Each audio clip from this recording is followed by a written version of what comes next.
안녕하세요. 인실리코입니다.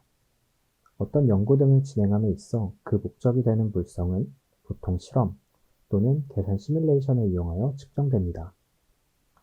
물론 가장 클래식한 방법은 실험을 이용한 물성의 규명이라 할 수 있겠으나 최근 들어 계산 시뮬레이션 역시 그 정확도가 많이 향상되었으며 무엇보다 실험에 들어가는 비용과 시간 등을 절감할 수 있다는 점에서 계산적인 방법 또한 널리 이용되고 있습니다.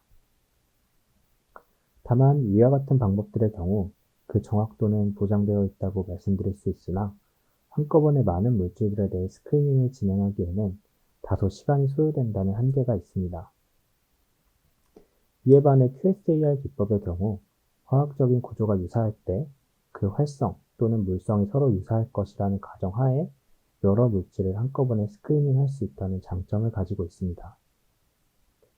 QSAR의 경우 이미 알려진 구조의 물성과 함께 구조 및 전자적인 특징을 사용하여 수식을 만들고 만들어진 수식을 이용하여 모르는 물질의 물성 예측을 사용하게 됩니다. 이 경우 어떤 특징을 바탕으로 수식을 만드는지에 따라 예측값의 정확도가 영향을 받게 됩니다만 이 이야기는 나중에 또 할 기회가 있었으면 좋겠습니다. 그래서 오늘은 이 QSAR을 진행함에 있어 큰 도움이 되는 비주얼라이저의 빌더 툴에 대해 알아보도록 하겠습니다. 오늘 말씀드릴 빌더의 경우 아날로그 빌더라는 툴로 말 그대로 어떤 동일한 쿠어 구조를 바탕으로 유사체를 만들어주는 기능입니다.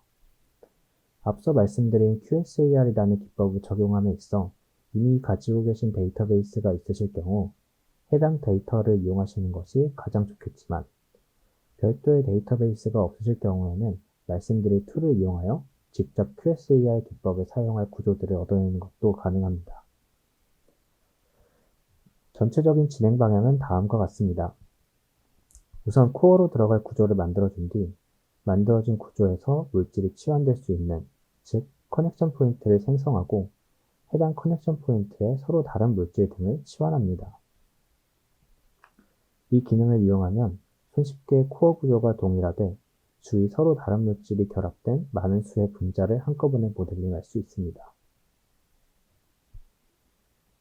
아날로그 빌더를 이용하기 위해 우선 코어가 될 구조를 만들어줍니다.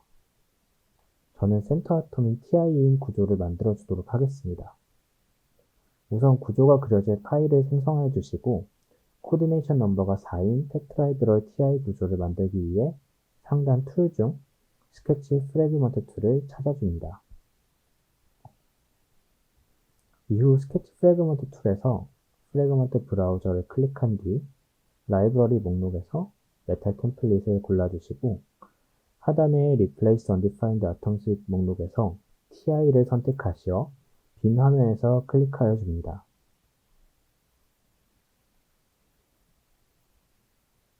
다음과 같이 구조가 그려졌으면 파일의 이름을 3D Atomistic에서 TI로 변경해 주도록 하겠습니다. 그런 다음 상단의 메뉴에서 빌드 아날로그를 클릭하시어 아날로그 빌더를 열어줍니다. 마우스 포인터를 툴바 중 3D 뷰어 셀렉션 모드로 바꿔주신 뒤 화면에 그려진 하이드로젠 중 하나를 선택합니다. 이렇게 선택된 하이드로젠은 이후 다른 리간드 또는 알킬기 등이 치환될 커넥션 포인트로 지정되는데 이때 지정될 커넥션 포인트에 해당하는 아톰의 경우 다른 원자 등으로 바뀌게 되므로 반드시 싱글 본드로 연결된 터미널 아톰만의 커넥션 포인트로 사용하실 수 있습니다.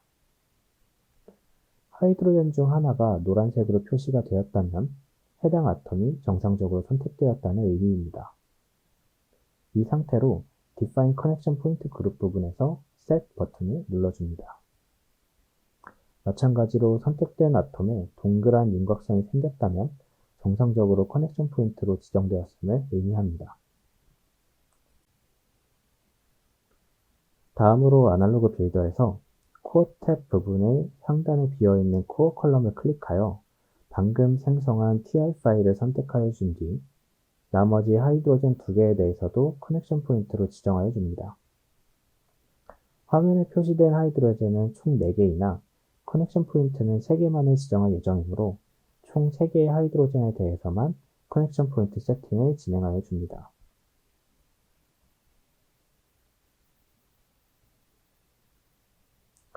이번에는 프래그먼트 탭으로 넘어가 보겠습니다. 프래그먼트 탭으로 넘어가 보시면 우선 하단에 3가지 다른 옵션이 표시되어 있습니다. 해당 옵션들의 경우 각각 지정해준 커넥션 포인트마다 다른 치환기를 붙일 것인지, TI를 제외한 다른 코어 구조가 존재할 경우 R1, R2, R3는 서로 다른 치환기가 붙지만 같은 R1으로 표시된 커넥션 포인트들을 하나의 그룹으로 묶어 같은 치환기를 붙일 것인지, 그리고 모든 코어와 모든 커넥션 포인트에 대해 같은 치환기를 붙일 것인지를 지정하는 옵션입니다. 이번 영상에서는 각각의 포인트에 대해 서로 다른 치환기를 붙이는 All Groups Separate 옵션을 사용하도록 하겠습니다. All Groups Separate 옵션을 선택하셨으면 이제 각 포인트에 대해 치환기를 붙여줄 차례입니다. TI 코어에서 R1 부분을 더블 클릭하여 프래그먼트 선택창을 열어줍니다. 치환기는 직접 모델링하시어 붙여주실 수 있으나 모틀 스튜디오 내에 내장된 라이브러리에 다양한 예시 구조가 이미 준비되어 있어 번거로운 작업 없이 바로 구조를 준비하실 수 있습니다. 프래그먼트 선택창으로 돌아와서 우선 리간드 노드를 확장하시어 치환기를 선택합니다. 여러 개를 동시에 선택하고자 하실 경우 키보드의 컨트롤 키를 누르시어 다중 선택을 진행하실 수 있습니다. 목록에서 아래 항목을 선택하신 뒤 키보드 컨트롤 키를 누르신 채로 암모니아, 부타다이에닐, 그리고 마지막으로 카본 모녹사이드를 선택하시고 추가 버튼을 눌러줍니다. 이후 OK 버튼을 누르시면 오른쪽 Selected Fragment 부분에서 선택된 치환기 목록을 확인하실 수 있습니다. 마찬가지 과정으로 R2에 대해서 리간드 노드에서 에테닐, 에틸다이아민, 그리고 에틸렌다이아민 테트라아세테이트를 선택하여 추가하여 줍니다. 이 외에도 펑셔널 그룹을 여시어 사이오를 추가로 선택하여 줍니다.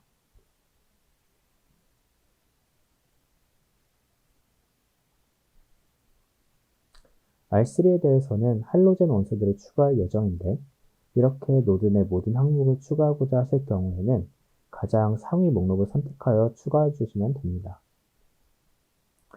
추가된 치환기에 대해서는 오른쪽 Selected Fragment에서 선택하시어 딜리트 키를 누르시거나 프래그먼트 선택창으로 돌아가시어 제거 버튼을 통해 목록에서 제외하실 수 있습니다. R2 포인트에 대해서 선택된 치환기를 제거하고 새로운 치환기를 선택해 보도록 하겠습니다. R2 부분을 선택하신 뒤 나타난 목록 중 에틸렌다이아민 테트라아세테이트를 선택하여 딜리트 키를 통해서 목록에서 삭제합니다. 이후 다시 R2 부분을 더블 클릭하시어 프래그먼트 선택창을 여시고 하이드로카본 노드에서 메틸, 그리고 리간드 노드에서 포스핀을 선택하여 추가해 줍니다. 이렇게 선택을 모두 마치시면 아래의 토탈 아날로그스라는 항목으로 총 몇 개의 구조가 생성될 것인지를 미리 확인하실 수 있습니다.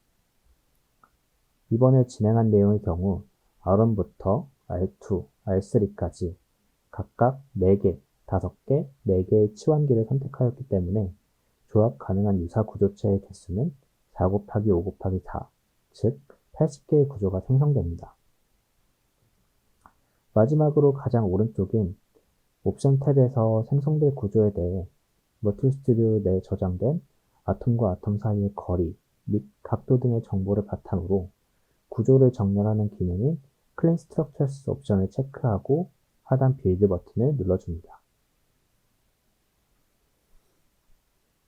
빌드 버튼을 누르시게 되면 이후 .std 확증자를 갖는 표 형태의 스터디 테이블 파일이 생성됩니다. 해당 파일에서는 아날로그 빌더를 통해 생성된 80개의 구조 파일이 정리되어 있으며 A 컬럼의 각 항목을 더블 클릭함으로써 각각의 구조를 확인해 보실 수 있습니다. 이에 더하여 솔트 기능을 통해서 특정 기준에 맞추어 순서를 다시 정렬하실 수도 있습니다. 오늘 말씀드릴 예정이었던 아날로그 빌더의 내용은 여기까지입니다.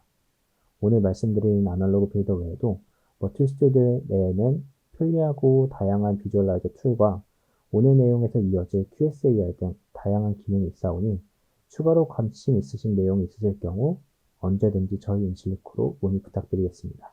감사합니다.